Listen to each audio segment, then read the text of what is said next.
So if you're into customizing models, a lot of you might know that airbrushing inside is one of the hardest things you can do safely, but maybe it doesn't have to be.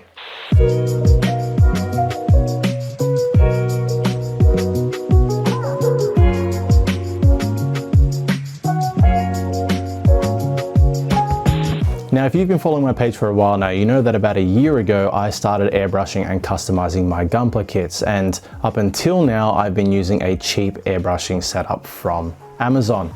But recently, I've been wanting to upgrade to something a bit more professional. So the team over at Viggostar sent me their new Master Waterfall airbrushing spray booth. And after a few weeks of use, I wanted to give you guys my first impressions.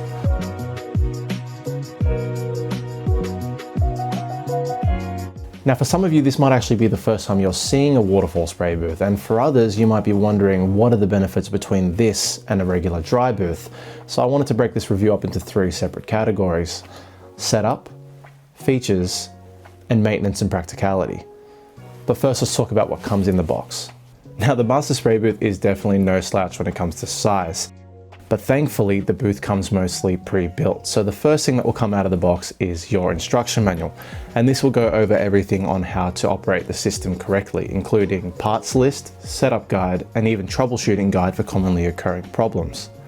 Now, the next thing that will come up is your exhaust hose, and this comes with 2 tightening clamps to make sure that the seal on either end of the hose is tight. And that's absolutely essential to make sure that the system is efficiently exhausting the fumes. Now, another great inclusion in the box is your inlet and outlet hose, and this is to make sure you can efficiently empty or fill your water tray in the spray booth. Now, lastly, you'll be unboxing your main spray booth body, and as I mentioned earlier, this comes mostly pre-built, including your various filters and your water tray. So let's talk about how you set it all up. Firstly, you're going to want to remove the plastic film that covers most of the spray booth, and this is just to protect the stainless steel and acrylic surfaces during shipping. After that, you're going to want to attach the handle to the top of the unit with 2 simple screws. Now, it's important to note that this handle actually attaches to the same panel that accesses the main fan. So if you ever need to access that fan, all you've got to do is undo the 4 surrounding screws and pull it straight up. Once you're finished, all you've got to do is redo these screws and you're good to go. After that, you're going to want to attach the main exhaust hose to the top of the unit and tighten the clamp around the seal. Since I'm venting out a window, I'm actually using the exhaust adapter that comes with the hose and tightening the clamp around that seal as well. Now, probably the biggest step is to fill up the water tray, and you can do this with 2 separate methods. Either you can externally fill the tray up with a water bottle or a bucket, or you can use the 2 included inlet or outlet hoses to fill up the tray from the side of the unit. Either way, you're going to want to fill up the water tray to the yellow line indicated at the back. Now, lastly, you're going to want to pull out the acrylic sheets that protect overspray, turn on your main light, and start your pump and airflow. After that, you're good to go and start airbrushing. So overall, setting up this waterfall spray booth was surprisingly easy, and even though it's a lot larger and has a few extra moving parts, I would say that setting it up isn't actually that much more difficult than a regular spray booth. So if you're looking to upgrade to something like this, the barrier to entry when it comes to setup isn't actually that bad at all.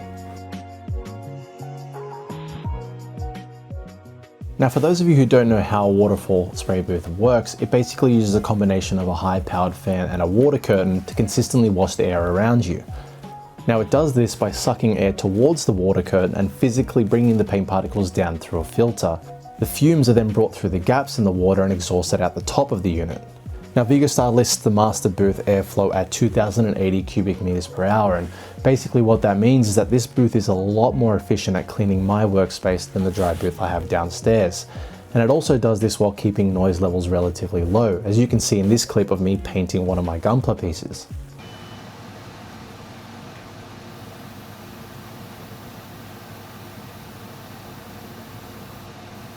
Now, to manage all of the functions of the spray booth, Viggostar have included a full width glass control panel. Now, this includes a button for each of the main functions of the booth, including a light button that controls 3 main settings: warm, cool, and natural light. Now, this is mainly going to depend on your personal preference, and for me, this also helps with my changing content needs. In addition to this, you have 2 fan modes, being high and low, and this will depend on what you're painting at the time, along with your noise requirements. Now, lastly, you have a button that starts and stops the flow to your water curtain. And of course, you have a main power button that switches everything on or off. Now, if you're like me, you get your hands dirty in almost every single painting session, so you might be interested in the use of gesture controls to control some of the main functions of the booth. Just swipe your hand left to right either once or twice to control high or low fan speeds, or right to left to turn everything off. Most Viggostar spray booth products offer these acrylic extension panels, and they basically act as a barrier to keep overspray as close to the unit as possible. Now, a big plus for me is that they use clear plastic panels, which makes viewing your workflow a lot easier. And since they use these panels on all sides of the booth, I'm easily able to film content at multiple angles. With this unit being quite large, managing your workspace is definitely a challenge. However, this booth includes a pull-out platform to act as an extra surface to hold your paints, airbrush, and other equipment. You just pull out this platform to start your session and easily push it back once you're finished. Now, since this surface is also stainless steel, if you do get this surface dirty, cleaning it up with water or lack of solvents is very easy. Now, as we went through earlier, this spray booth uses not only a water curtain, but also physical filters to filter out your paint particles. Now, this comes in two different stages, one being two physical foam filter blocks, as well as a metal mesh sheet that runs underneath them.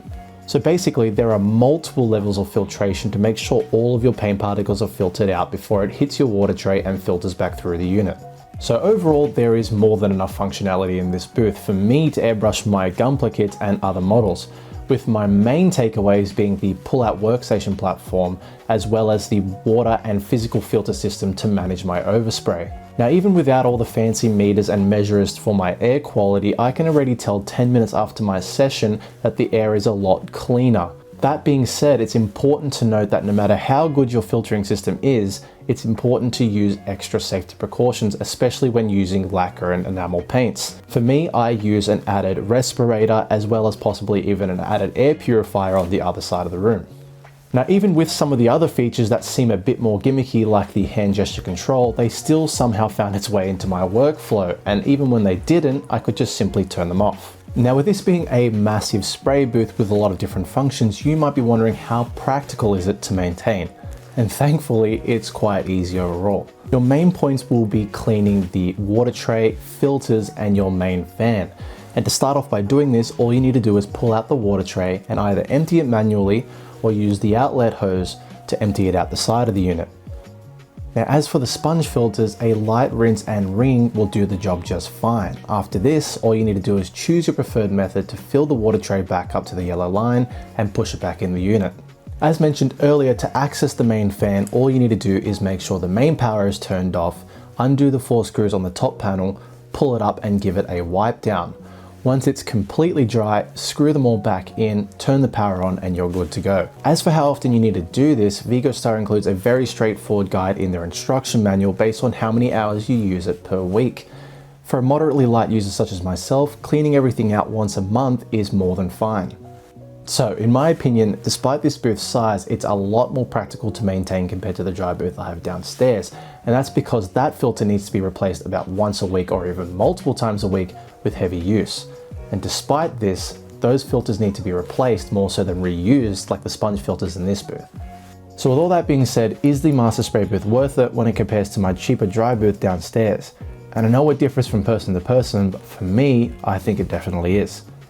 Whether it's the added safety I get from the multi-layered filtration system, or even the other features like the pull-out platform, lighting, and acrylic sheets, it's just way more convenient for me to get all of my airbrushing and content creation done in the same space, rather than splitting it up into my garage downstairs. Now, that doesn't mean there aren't any cons here though, and some problems that a few of you might run into when it comes to this booth is cost and size. Now, this thing is absolutely massive, and although I like the size because it captures a bit more of that overspray, it might be a problem for you to fit it into your specific workspace. And in terms of cost, this thing's currently listed at $850 US, which is about $1,200 equivalent here in Australia. Now, admittedly, when you start looking at waterfall spray booths from other brands, you do tend to see the prices skyrocket. So what you do get in this package isn't actually that bad. Now, if cost and size is still an issue, make sure to check out Viggostar's offering with the Master Mini Spray Booth, which offers a lot of the features you get here in a smaller and slightly cheaper package.